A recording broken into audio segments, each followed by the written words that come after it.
네, 이번에는 암호화폐 이슈들에 대해서 좀 디테일하게 분석해보는 시간 가져보도록 하겠습니다. 아시아경제TV 한치호 논설위원 나와 계십니다. 네, 위원님 안녕하세요. 네, 안녕하십니까. 네, 오늘 재밌는 얘기들이 많은데 그렇죠. 우선 해외 뉴스들이 좀 많습니다. 네. 조지 소로스 얘기를 좀 해볼까 하는데 네. 조지 소로스가 암호화폐에 투자하기로 결정을 했다라는 네, 보도가 그렇죠. 나왔는데 몇 달 전만 해도 암호화폐는 거품이라고 비판을 했었어요. 그렇죠. 자, 이런 입장 변화의 배경 어떤 게 있을까요? 원래 투자자들의 말은 믿지 않는 게 원칙입니다. 네. 이런데 대우처럼 중요한 말을 믿지 말이 않는 게 나왔어요. 원칙인데요. 블룸버그가 이제 전한 소식인데 소로스 펀드가 암호화폐 투자에 대해서 내부 승인 절차를 끝냈다고 이야기했어요. 그러니까 소로스가 관련하는 그 펀드 여러 개의 펀드들이 암호화폐 관련된 그 회사에 투자하는 거를 승인을 했다, 심사를 해서 그런 얘기고요. 거기 이제 그 소로스 펀드의 그 애덤 피셔 거시투자 총책임자가 네. 아직 그 시기는 결정되지 않았다. 그러니까 승인은 났지만 전체적인 투자하는 금액, 그 투자하는 거에 대해서는 결정났지만 시기는 결정나지 않았다. 그리고 어디에다 아직 투자할지는 결정하지 않았다고 했는데 이미 이제 미국의 온라인 소매체 업체 오버스톡에다가 스타트업 오버스톡에 캔턴 펀드가 1억 달러를 투자를 했어요. 그래서 3대 주주로 올라섰습니다. 그러니까 이건 무슨 얘기냐면 소로스도 지금 암호화폐 시장에 대해서 정확하게 우리가 이야기할 수 없지만 아직은 뭐 투기다라고 말을 했지만 자기네들은 또 벌써 이미 펀드에서 투자를 해봤어요. 투자를 해보고 이 성과가 어떻게 나는지를 보다 보니까 이거는 암호화폐 관련된 이 회사엔 투자해도 되겠다 싶어서 자기는 이제 전체로 결정한 거고요. 얼마 전에 골드만삭스도 이제 투자를 뭐 계속 그렇죠. 하고 있다는 그런 결정했다는 거 들으셨잖아요. 네. 그러니까 암호화폐와 그러니까 블록체인 기술과 암호화폐가 제대로 연결된 기술 능력 있는 회사나 그런 스타트업 회사들에 대해서는 현재 펀드들도 관심 있게 투자를 하고 있다. 그래서 우리도 어떻게 봐야 되냐면 자세히 어떤 회사가 제대로 하고 있는지를 살핀 다음에 투자를 해야 되겠다. 이렇게 이해를 하시면 될 것 같습니다. 알겠습니다. 이제 이쯤 되면 사실 이 제도권과 이 암호화폐 시장과의 어떤 이제 보더라인이 거의 의미가 없어지는 듯한 그런 느낌이에요. 예, 점점 그렇게 가고 있죠. 이제 가고 있는데 중요한 거는 이제 계속 이제 좀 이따 다시 뉴스를 말씀드리겠지만 네. 어떤 그 문제성들이 계속 발생되고 있잖아요. 사건 사고들이 그렇죠. 생기고 있잖아요. 그걸 가지고 이제 많은 전문가들은 그 과도기 어쩔 수 없는 현상이라고 말씀들을 하시는데 사실은 과도기 그걸 없앨 수 있거든요. 알면서 이 문제가 생기는 게 문제인 거지. 그렇죠. 과도기에 그런 게 생기는 거는 오히려 더 시장 발전에 좀 저해되는 행위다라고 좀 말씀드릴 수 있습니다. 알겠습니다. 이번엔 거래소 얘기를 좀 해볼 텐데요. 네. 자, 일본의 암호화폐 거래소 3곳에 네. 업무 정지 등 이 제재 명령이 내려졌다고 하는데 네. 아무래도 일본에서는 이 거래소에 대한 강화가 아무래도 좀 더 강화되는 분위기인 것 같은데 우리나라 분위기와 비교해서는 좀 어떨까요? 우리나라보다 일본이 좀 더 강력하죠. 일본이 이미 금융청에서 그 가이드라인을 만들고 네. 금융청에 등록을 해야지 거래소를 이제 할 수 있었기 때문에 네. 그런 문제가 생기는데 이번에 FSHO 네. 이터널 링크 라스트 루츠라는 데 업무 정지 명령을 내렸답니다. FSHO는 이미 한번 제재를 받았음에도 불구하고 고객 정보나 시스템이 개선이 안 돼서 다시 또 업무 정지 명령을 내린 거고요.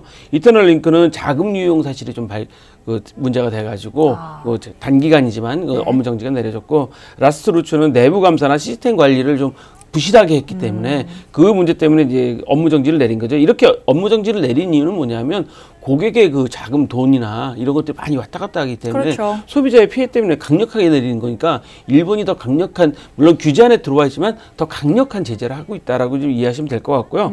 국내 업체 코인네스트 지난 금요일 날 구속 네. 적부심 심사한다고 말씀드렸잖아요. 이미 네 분이 다 구속이 됐어요. 네. 그러니까 이것도 우리나라 업계에서도 거래소가 얼마나 투명하고 제대로 운영돼야 될지를 보여주는 사례고요. 금요일 날 사고 났지 않습니까? 삼성증권 거래소 네. 증권 사고 난 것도 사실은 우리 일부 그 거래소에 관련되신 분들이 기존에 있는 금융 시스템도 그렇게 사고가 나는데 거래소에 너무 강력하게 하는 거 아니냐라고 이제 말씀하실 수도 있지만 거꾸로 금융 감독의 철저한 감독을 받는 증권 시스템조차도 이렇게 사고가 나는데 그렇지 않은 그 거래소 시스템은 더 강력해야 된다는 역설적인 이야기가 나올 수도 있기 때문에 앞으로 거래소에 대한 그 부분에 대해서는 정부가 어떠한 방안이 나오든 간에 강력한 방안이 나올 것 같습니다. 네, 아무래도 이 암호화폐 생태계의 어떤 장기적인 발전을 위해서는 확실히 사회에서 인식하는 거래소가 좀 더 투명하게 그렇죠. 관리가 돼야 된다는 그런 느낌이 예. 옵니다. 알겠습니다. 자, 이번에는 인도 얘기를 해볼까 합니다. 인도에서 암호화폐 거래 중단 지시를 내렸는데 네. 자, 근데 여기서 짚어봐야 될 게 중앙은행 발행 적절성 연구에는 또 착수에 돌입을 네, 했다. 그렇죠. 이 어떻게 살펴보면 될까요? 네, 인도 중앙은행이 금융기관에 대해서 암호화폐와 관련된 서비스를 전부 다 중단하고 지시를 내렸어요. 네. 그리고 은행이 현재 기업이나 개인에 제공하고 있는 서비스는 3개월 이내에 다 정리해라. 이렇게 강제 명령을 내렸죠. 이게 그동안 말씀드렸던 뭐 자금의 불안정성, 그다음에 뭐 그 비자금 뭐 이런 문제 때문에 이제 인도 중앙은행이 강력하게 지시를 내린 건데 네. 그러면서도 또 한편으로는 중앙은행이 그럼 직접 발행해서 운영을 할 수 있는지를 연구하겠다. 그래서 6월 말까지 결론을 내리겠다라고 좀 발표를 했어요. 네. 근데 인도의 경우 이미 암호화폐 투자하신 분에 대해서 10만 명 대해서 소득세 과세 통지를 했답니다. 그러니까 인도의 문제는 뭐냐면 이 소득에 대한 과세를 하고 인정을 해주되 네. 중앙은행이 관리를 하겠다. 중앙은행이 관리를 직접 하겠다. 뭐 이런 개념으로 들어간 거기 때문에 앞으로 좀 규칙가 좀 주목되는 면이기도 합니다. 그럼 사실 거래를 중단을 했지만 사실 정말 거래 중단은 아닌 거네요. 아, 그렇죠. 보면. 인도 같은 경우는 현재 네. 아시다시피 인도가 IT 강국이지 않습니까? 그렇죠. 그러니까 인도 입장에서는 오히려 이걸 막기보다는 불법적인 자금 거래, 뭐 마약 자금, 이런 자금 세탁 이런 거는 막되 나머지 부분에 대해서는 우리가 IT 강국이니까 그렇죠. 정부가 직접 개입을 해서 적극적으로 해보자라는 현재 정책이 선회하고 있다고 이해하시면 될 것 같습니다. 네, 알겠습니다. 자, 이번에는 미국 얘기를 해볼게요. 자, 미국에서는 세금 납부를 위해서 암호화폐를 매각을 했다라고 하는데 어떻게 보면은 이것 때문에 또 시세가 좀 출렁이기도 했죠. 네, 자, 이런 배경 어떻게 보면 될까요? 미국은 우리나라하고 틀리게 그 소득세가 개별과세입니다. 그렇기 네. 때문에 개개인이 다 신고를 해죠. 우리나라 종합소득세 신고하듯이 그 신고 납부 날짜가 4월 17일까지랍니다. 미국의 4월. 휴일까지 끼어서 네.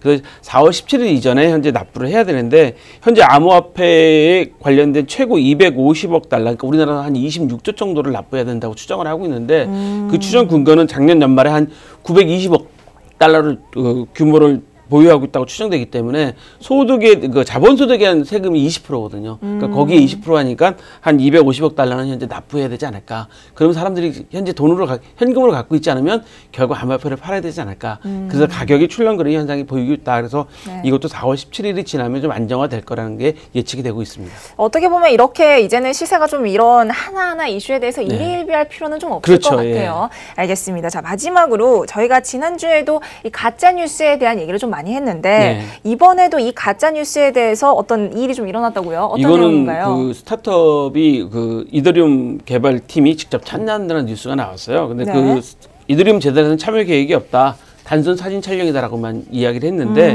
홍보대 행사에서 테스트 광고를 돌린 거라서 이제 해명을 했지만 네. 사실 우리가 보면 이더리움 관계자하고 사진 찍고 우리 이더리움에서 투자를 한다라고 이제 투자자한테 보여줬기 때문에 이거는 오해의 소지도 많고 가짜 뉴스일 가능성이 높은 거죠. 네. 중요한 거는 우리 정치인들도 보통 보면 뭐 대통령하고 사진 찍는다든가 뭐 유력한 분하고 사진 찍고 나하고 친하다 뭐 이렇게 많이 과시하지 않습니까? 네. 그런 현상이 됐는데 이거 걱정스러운 게 뭐냐면 스타트업이 그랬다는 게 더 문제인 거고 암호화폐에 대한 신뢰도를 떨어뜨릴 수 있다는 게 문제가 되는 거죠. 이건 한두 군데의 이런 잘못된 행동이 암호화폐 시장 전체에 악영향을 미칠 수 있다는 거를 좀 다들 좀 경각심을 갖고 지켜봐야 될 것 같습니다. 네, 알겠습니다. 오늘도 이렇게 국내외 이슈들에 대해서 한치호 논설위원과 함께 얘기 나눠봤습니다.